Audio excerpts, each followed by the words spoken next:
lesson 73. Go ahead and do your warm-up and come back and check and see how you did. So go ahead and pause and I will get started myself.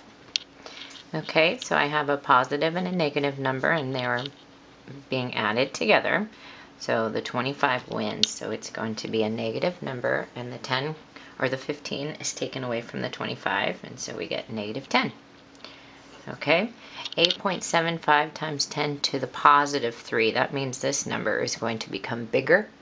So that decimal point is going to go to the right 3 places. So we get 8, 1, 2, 3 places. Okay.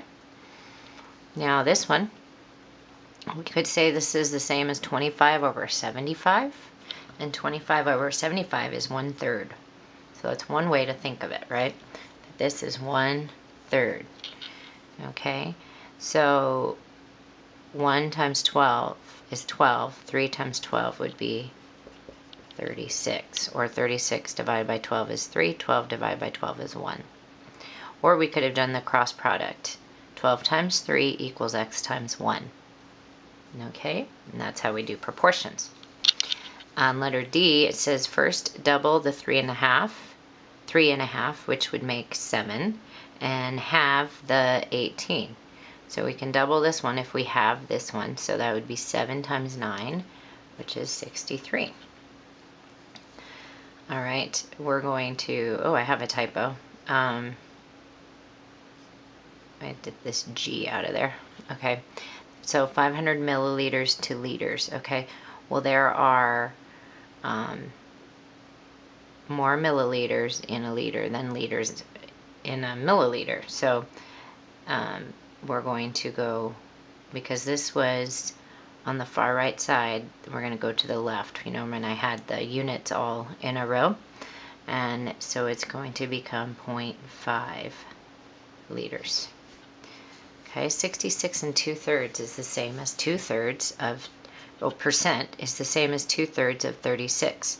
Well, 1/3 of 36 is 12, so 2/3 is 24. All right. Now we are going, I left a blank spot just to give you some notes. Today we are multiplying and dividing signed numbers. The other day in class we added and subtracted signed numbers. Well, I guess we did like a week ago. The difference is multiplying and dividing is easier. So look at this. I'm going to go this easier than adding and subtracting, which is weird because most people think of multiplication and division as harder. But just like in fractions, remember when we add and subtract fractions, that is harder, especially when they have different denominators, than multiplying and dividing. Multiplying and dividing, we don't have to have same denominators. So in the same sense, multiplying and dividing is easier when we have positive and negative numbers than when we were adding and subtracting positive and negative numbers. I'm going to show you the why, and then I'm going to show you the trick, okay? The shortcut. The first thing is we know that 2 times 3 is 6, right? Now, what if we did 2 times negative 3? Okay, what that really means is we have, whoops, 2 times negative 3 is the same as this. We have 2 negative 3's, which equals negative 6. Okay, so that's why 2 times negative 3 is negative 6. Now, what if we did negative 2 times negative 3? Well, what that means is, in English, it means that it's the opposite of 2, right? Negative 2 is the opposite of 2 times negative 3, which is the same as if we have 2 times, the opposite of 2 times negative 3 would be what we just said, which was negative 6, right? But then the negative in front of the 2 means the opposite of 2 times negative 3. So negative 2 times negative 3 is actually a positive 6. Now, one day I want you to go back and look at this y. at the beginning, most people in pre-algebra just learn the rule, okay? The rule is always, when you are multiplying, let's say I was doing 3 times negative 2 times negative 3, okay? What you do is you count the negatives, always. Okay, you can tell when we multiply negative and positive numbers, you can tell if the answer is going to be positive and or negative right off the bat, okay, by counting the negatives. In this case, we have 1, 2, 3 negatives, okay? If your count is even, then your answer is positive. If your count is odd, then your answer is negative. And let me show you what I meant. We have 1, 2, 3. So we have, our count was odd. We have 3 negatives. Well, that means our answer is negative. And that would be negative 18. 6 times 3. Okay, what if we had negative 2 times 6 times negative 1? Okay, how many negative numbers do we have? We do the count. 1, 2. So that is an even number, so it's going to be positive 2 times 6 times 1. We just multiply the actual numbers. So we figure out if it's positive or negative first, then we just multiply 2 times 6 times 1, which is 12. So because there were 2 negatives, it's a positive, because it was an even number, and it's just, we go right through and multiply. Okay, so we're going to get to practice that a lot so you understand really what I meant. Okay, so that was a little bit of the notes. Now, here's example.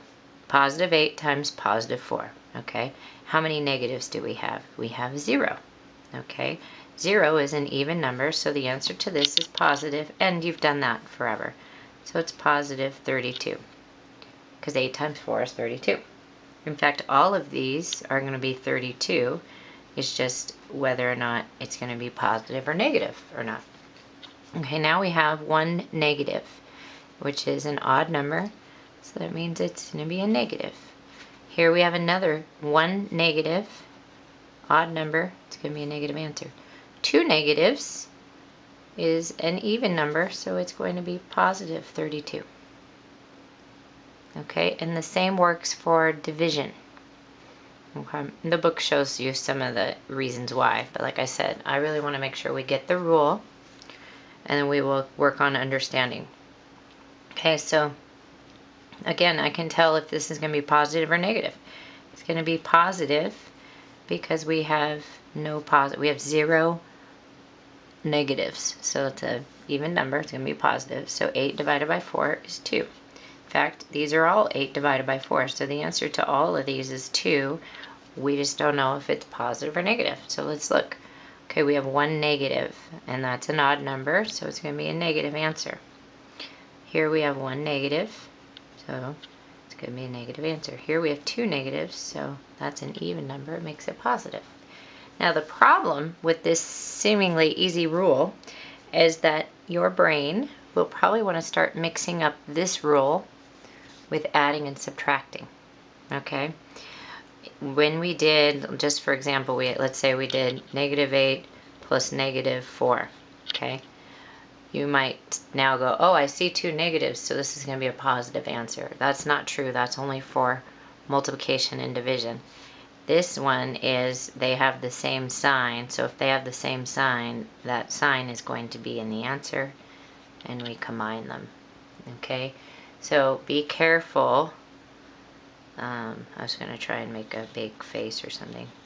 Be careful and pay attention to that. We are dealing with multiplication, division, not adding and subtracting. Okay, now the instructions here, we don't actually have to find the answers to these. It just says determine the sign of the answer. Okay, so like I said, all you have to do is count the negatives. And if the count is even, our answer is positive. If the count is odd, then the answer is negative. So we're going to count 1, 2, 3 negatives. So this is going to be a negative. I'm just going to write it that way. Okay, 1, 2. Okay, that's an even number, so it's going to be positive. 1, 2, 3, 4, 5, 6. That's an even number, so it's going to be positive.